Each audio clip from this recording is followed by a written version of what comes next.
sobrang lumamang against with the 1v1 matchup, especially against a Lancelot, especially yung may hawak pa ng Lancelot na yon is si H2O. Diba? So, pero he was able to make it work, and especially against a carry, it will be easier for Full Clip. Sa totoo lang, sa laban na to. Kasi there's a reason kung bakit hindi din masyadong pick ang mga marksman. Actually, narinig ko, pumapalak pa yung mga marksman nun. So, eto may fun fact tayo dito ngayon, Rockheart. 96 kills na si H2O sa buong MPL Season 6. Kailangan niya na lang ng 4 na kill para makasama siya sa 100 kill club. Sino yung mga nasa 100 kill club? Si Drix tsaka si Carl. Si Drix ng BSB, si Carl ng Bren, tapos ang susunod doon si H2O. Si Full Clip naman needs 12 kills to reach the 100 club, the 100 kills club. So, a lot of things are really happening. And we're only halfway through the league. Sino kaya mauna makatuhan? Kaya yung gusto ko malaman. So, yun yung mangyayari. malupit. So sa ngayon, again, chill lang tayo muna mga kaibigan as we are in a bit of a technical pause. Pero we will be coming back soon pag tayo ay ready na. And nag-iinit na ang ating mga teams for sure. And we're trying to make them play in the best condition possible.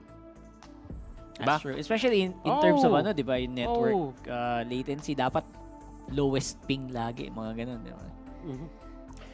And use this time to strategize. Yung pause na yan, tingnan mo, mag-usap lang talaga sila. Parang sinasabi lang nila MB. Ganito, H2O, never hesitate. Never ever hesitate on the jump shot. Yes. Ayun, nag-usap-usap na sila dito. And look at Chester dito. Kahit sobrang baba ng buhay nila, they will still go for that steal on that bear. Alright. And they actually are going to have... I'm surprised na wala masyadong invade na gaganap ngayon. Simula kanina, pansin mo. Talagang both of these teams have such high respect for the security. Yung security guard. Talagang ayaw nilang lumagpas security guard masyado. I'm surprised by hindi naman sobrang wala. Sinabi ko lang there's like less amounts of invades that are happening recently in this matchup. And goes to show yung amount of, yung pagkakabasa nila sa kalaban nila is both of these teams are starting to work towards mid to late game na lang. Yeah. Wala nang masyadong greedy for the early game. Alam mo yun, kumbaga, kasi, yung setup din kasi na NXPSOLID dito, they can't really go in for game number 3 dun sa may area na yon for the blue buff. So right now, nahuli nila si Eson and this might be the first blood of the game. Tignan natin, MB is actually there. Flicker and catches Eson. Aqua as well. Pero tignan natin dito kung paano aalis si MB. The ultimate coming out from Aqua talagang pinofocus si MB. One more hit, that could be it. Full Clip dito with the execute cleanup crew. Pumasok na lang siya. Nabunggo siya ni Yawi dito. Tempest of Blades, it's there. At mapupoke niya pa ng isang best Chester. That is going to be your trade para dito. Akala ko takas na yun eh. Actually, it looked like it was going to be an escape and Full Clip was going to be necessary to clean that up. Sabi kasi kanina MB siguro, ganito mag first blood, tas ang problema na counterplay lang. Pero again, it looks really good so far for both of these teams. I would say na yung Turtle is going to be the next, I think all into dapat for Blacklist. They need this Turtle either on... Oh my gosh. And they have the, they have the priority. They have the priority kasi may retry sila eh. They have the better early game as well. Walang retry dito si H2O. Unlike dun sa mga former games, yung previous games na meron sila dito sa series na to. But let's talk about that later as Yawi is just tanking up everything. Tingnan natin kung sino nga ba makakuha neto. Will the retribution count? Yes, it will. Ultimate dito. Flowing blood. Kailan papasok? Hindi nga ipipilit. And that is going to be a win for the side of Blacklist International. Ayaw talaga. And to be honest, you hit it on the dot there. Yung power ng Blacklist on the early game is going to be on Full Clip's retry, which is hindi naman basta-basta. Alam mo yung pag naka-purify si carry, it's not something you can use right away in battle, especially when taking those big objectives. So, ang plan nila dito, for NXPSOLID to get objectives, they need to zone out. They need to win a team fight muna para mas konti yung magiging aagaw. Napaka-importante ng pick-off. Napaka-importante ng pick-off pick-off para dito sa for the side of NXPSOLID. Pero, Ngayon kasi, kung titignan nyo yung lineup nila, since wala silang retribution, they have no priority whatsoever doon sa may mga turtle, doon sa Lord as of now. Maybe later if they win fights, pero kasi retribution isn't really everything. Kumbaga, it just sets you up para doon sa mga certain fights na mangyayari pa sa mga susunod na, sabihin natin, sa mga susunod na oras ng game na to.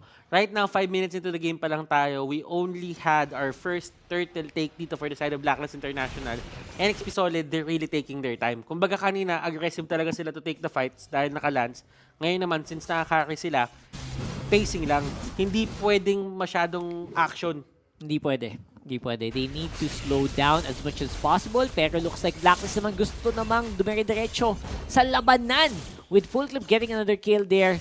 Orange and turtle buff on this link is just so good. Oh, pero doon sa may baba, nakikita mo naman dito, nakaalis na si Edward agad-agad. And that is going to be the certain advantages of winning or having a better hero para doon sa isang side lane mo. Kumbaga, nagkakaroon siya ng priority din doon para i-take down yung turret. And right now, NXPSOLID, may access na yung Blacklist International dito doon sa may purple buff area nila.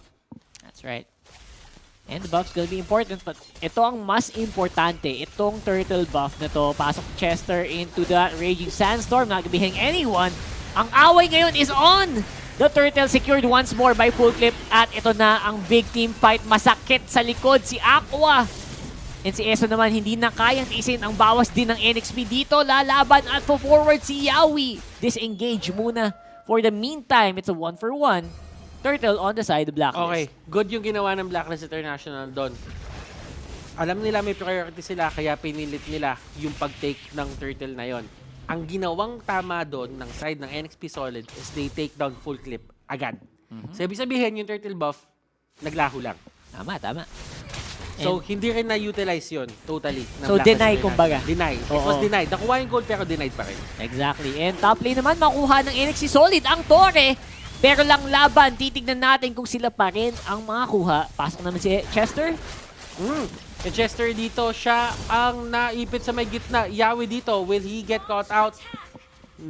Naklap yung gulong. Nakalap yung gulong. Nakalap yung gulong. Hindi, matibay na gulong yan. Matibay. Matibay na gulong yan. Hindi mapaplat ng basta-basta yan. Oo. And I think that's fine.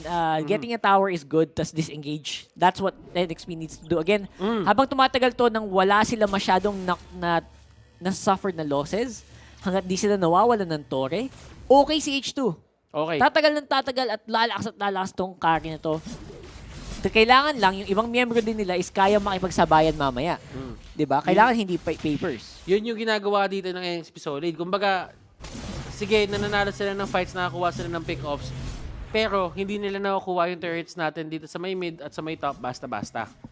So, there is time for NXPSOLID to react. Katulad nga nung game number 2, sinabi natin na if nag-scale dito si Alice, magiging malaking problema yon sa side ng NXPSOLID nung game number 2. Tama. Ganito din naman yung sitwasyon ngayon. If mag-scale tong Alice at nakuha niya yung souls na kailangan niya to get to 50 stacks, nako, yun na yun. that is going to be the start ng pagkakaroon ng problema sa isang Alice dito. Neson, hinahabol ng gulong na may tinik. Makakatakas ngayon, hindi. Full Clip going on the chase though for carry. Tempest of Blades going out. And nahila silang lahat ni Kuya Aqua. Dexstar very low as well. Pero si Tams nagtatrabaho sa baba. Ako po, hindi napapansin si Kuya Tams. Edward getting a lot of gold as well. Pero, maganda naman sa NXP. Ito yung sabi natin na condition para magkaroon sila objective after a team fight. Plus, wala sa posisyon ang kalaban. Nakuha nila ngayon ang turtle. Okay. So, hindi yon totally on the side of Blacklist International lang kasi nakakuha sila ng turret sa may baba. Na-convert naman ng NXPSOLID yon into that turtle. So, sabihin na lang natin, in terms of map control, I still favor the side of Blacklist International just because there is much room to move on. For NXPSOLID naman dito, they can survive the next few fights na babato sa kanila din ng Blacklist International. At least with H2O, with that turtle buff. At, di ba? Buhay pa yan. Mabubuhay siya. Oo. At mabibigyan siya ng extra protection na kailangan niya. Yep, ang problema lang is Chester did go down here on the mid lane, so baka maging problema yun for later. Pero wala namang immediate threat mula sa Blacklist sa ngayon, so hintayin lang natin. Okay ka lang. Yeah. Pintayin lang natin kung may magagawa ba yung death ni Chester na yun. Oo, Kasi pero Blacklist right now, they're just taking it slow as so well. ba, nagkakaroon din ng away dito. It is going to be the carry. Renegade dito, H2O is the target, and H2O Renegade Yan na nga ba? combination. Pinapakita na nila yung pangil nila dito. Yan, nagsosolo pa si Full Clip. That is not ideal Actually, considering Edward was down already. Actually, hindi naman hindi naman nagsulo si Full Clip. Nandun si Edward. Pero kasi at least nakahanap ng paraan dito para sagutan ni H2O yung thumbs. Hindi siya kumbaga hindi siya yung tipong threat na threat talaga. May way para ma-shred, no? That's right. And speaking of shred, ito na yung bawa sa gitna ng labanan na gagawa ng alis ni MB. Totoong-totoo na. And Aqua, hirap na hirap ding mag-survive dun. Sa labanan na yun, Yawi zoning everybody once more. Si Chester, pang follow-up sana. Pero hindi na daw muna kailangan for now. It's gonna be the back for Blacklist. At ang push naman para sa NXP. Tumi-team fight na dito yung NXPSOLID. Kung ano na sila. They are, how do I say this? Confident? In a way, na kaya nila panalunin to. Tingnan mo kung paano nila binibigyan ng malaking problema dito. Yung side ng Blacklist International. H2O dito, hindi nila maabot totally to take him down. Yes, damage is there, pero kasi kinakapos. And H2O has finally joined the 100 kills club in the MPLPH Season 6. Yes, that's using Akari pa. Kailan tayo makasasali dyan? Pag Sa MPL nga, hindi tayo kasali sa Pag esports. nakapaglaro na, oo. Someday. Wait for it. Wait for it, my friends. Kuya H2O, galit. Going for the chase onto Eson. Hurricane Dance, makakalagtas kaya? I don't think so. And he will go down to the power of H2O. Oy! Dadagdag pa! Nagkaroon pa ng shield! That is the passive ng isang Akai, by the way. Kapag siya ay gumamit ng skill, nagkakaroon siya ng armor. Kala ko makakatakas na shield. din eh. Kaso, hindi na pala. I thought so too. Pero masyado talaga mabilis ang chasing capability dito. H2O making the carry work. We Ito haven't seen this hero for a long time. And right now, namamayagpag dito sa series na to. Game number 3. Yep, it's going to be that carry. Nagbubunyi ang mga marksman natin. Finally, may representative na daw sila aside from Lee Sanshin. Kasi sawang-sawan daw sila kay Sanshin eh. So, ito naman, si Kari naman ang papakitang gilas ngayon. And looking like they are ready for a possible win. And tingin ko, they're on a good way. They're on a good way to getting this. As long as they can protect this Lord, madami silang bawas. Madami silang damage na magagawa sa Blacklist International base. Yung din kasi, yung dating din talaga kasi ng NXPSOLID dito, hindi sila mabuli ni Edward eh. Kasi kanina, di ba, Edward had free reign to go over them. Ngayon kasi, nakuha niya yung tabs, kinahaki nila. Ibig sabihin, para nagkaroon ng sagutan ng problema, Chester dito with the ultimate, nakapag-flicker siya palabas, lumuhod doon, no one goes down. The 1v1 sa baba na nagaganap, Tams versus Show. Renegade very, very low. Mukhang hindi na muna niya ipipilit. And that is going to be the successful defense para sa Blacklist. Ay masaya sila doon na nakuha nila yung ganong pacing. NXPSOLID dito, nag-push lahat ng waves papunta dito sa side ng Blacklist International. And that is a win in itself. Kung may na-takedown siguro isang turret, mas nanalo pa sana sila. But still, the fact remains na NXPSOLID dito, they are just moving as if sa kanila yung buong mapa na to. Totoo yan. And that's just how you do it. That's just how you do. And moving around the map like this is indication na talagang malaki-laki na din yung lamang. Hindi lang sa control sa mapa, kundi pati na din sa gold. Although, it's only 4,000 gold, actually. 4,000 gold at 13 minutes, mukha siyang hindi malaki. Pero, since yung gold na yan is mga nasa hero na tulad ni Kari, sa H2O, kay H2O, it actually does make NXP more threatening. Mas nakakatakot silang tingnan. That is actually a good point, Rockheart. Still, Chester dito on the other hand. Nahuli na si Edward dito and he gets shredded off. Peel composition. Rose Gold Meteor going to H2O. Tignan natin dito kung paano pipigilan ng Blacklist International yung pagtulak dito ng side ng NXPSOLID. They lost one person. How will they hold? And look at this, MB going in with the ultimate. Tignan natin, Eson dito with Hurricane Dance. Yawi getting pushed back. He will go down. Whoa! And they stop the push. Grabe. Yung pasok ni MB doon actually was super commendable. Pero for some reason, they had to pull back. Someone ordered to pull back from there and he had to walk pa atras. While the rest of his team just suffered so many hits. So many turret hits as well. Let's go and look at the replay dito. Hashtag Shave the Day on the Gillette Instant Replay. Maganda yung pasok ni Yawi kasama si MB. Pumuwersa na pa-forward pero looks like ang naging problema dun is they were trying to look for Full Clip who was in the Tempest of Blades at that time. And si Chester, napakababa din dun sa laban na yun. That's why they needed to back off. And that was the Gillette Instant Replay. Hashtag Shave the Day. Rockhart, pacing ng game natin ngayon. Carry is doing work. Yeah, he actually is doing work. H2O, 6-0-1-4.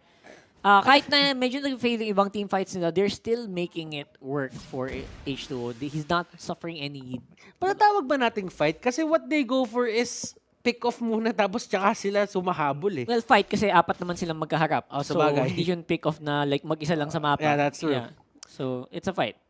Overall, I think siguro they were happy with 1 kill pero again they maybe they underestimated the power of Blacklist under the tower. Okay. Totoo. And kahit si Popol and Kupa dito, nagkakaroon din ng problema yung alaga niya eh. Nasasaktan eh. Unless kontrolin mo talaga yan na hindi siya maabot ng carry, Masasaktan. talagang mag-unload si mag-unload si H2O dyan eh. And this is percent HP damage. So kahit gano'ng kataas yung HP niya, hindi siya ganun kasakit. Hindi siya ganun kakakunan. And kailangan pa rin nila mag-ingat dito. They still have the retribution onto the other side. Full clip dito. He is going in, trying to actually kick down someone. MB dito will be the first one to go down. And look at this, Rene J going to the backlines. Aqua dito, iba yung nasipa ni Rene J. Pero sabi niya, kakayanin pa rin naman yan, pero he will actually go down. And that is a godlike for H2O. Nahuli nila dito si Edward tsaka si Eson. Aqua, Dexter, full clip. How do you fight this? Okay, that's gonna be it. That's the problem. Because buhay si H2O. And actually, Full Clip is alive naman din naman, pero I don't know. It's gonna have to be another defense game. Napaka-defensive ng dalawang team na to, sa totoo lang. Minsan, feeling ko sumusobra na eh. On a Gillette Instant Replay, we will definitely see na ang laking bagay ni Eson keeping everyone alive in that matchup. At considering yung lagay din ngayon ni Edward, he is not as tanky as he thinks he is. That's why sobra din yung dive niya going to H2O. That's why take down din siya sa laban na yun. Actually, shoutout kay Manjin. Napaka-lupit ng galawan niya. Rinig na rinig yung galawan yun sa may gilid.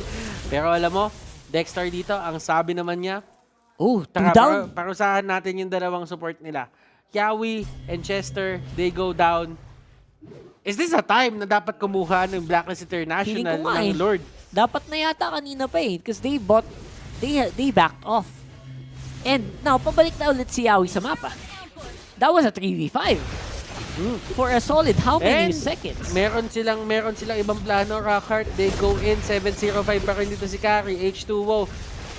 Sino-zone out sila ng isang aso. Tignan natin kung paano nila gagawin to. RNJ dito. Nandun sa may backlines, he is the primary target dito for everyone onto the side of Blacklist International. They're trying to take them down. Jit Kondo, knock-up is there. He's still alive. He will go down. MB dito, nahuli silang tatlong magkakatabi.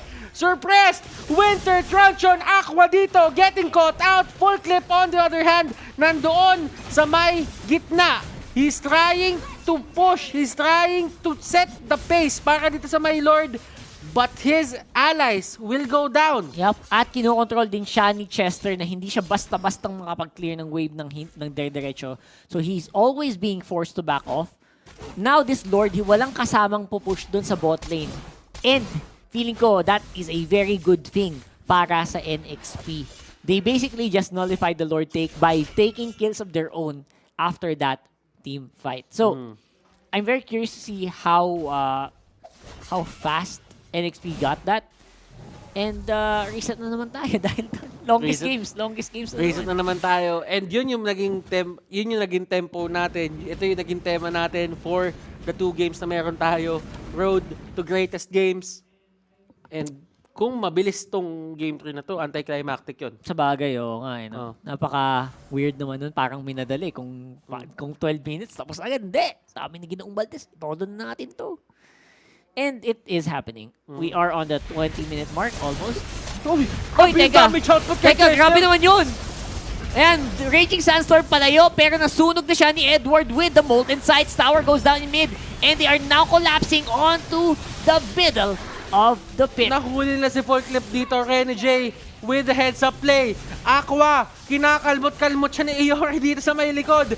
Pero Eson, siya ang susunod na tutumba. Rene J talagang gustong-gusto niya dito makuha si Aqua. He will go down as well. Dexter dito, last target, final target for the side of Blacklist International. And they are going to march on. Nagmamadali dito yung mga members ng NXPSOLID. This is the long march. This is the long march. Sige, sa inyo ang Lord, amin ang base. Sa inyo ang... Oh my goodness, NXP. Oh my God, Sa NXP. haba-haba na nangyari, they return the favor. They win this series. 2-1. NXPSOLID. Pangalawang beses sila nakita. They got over.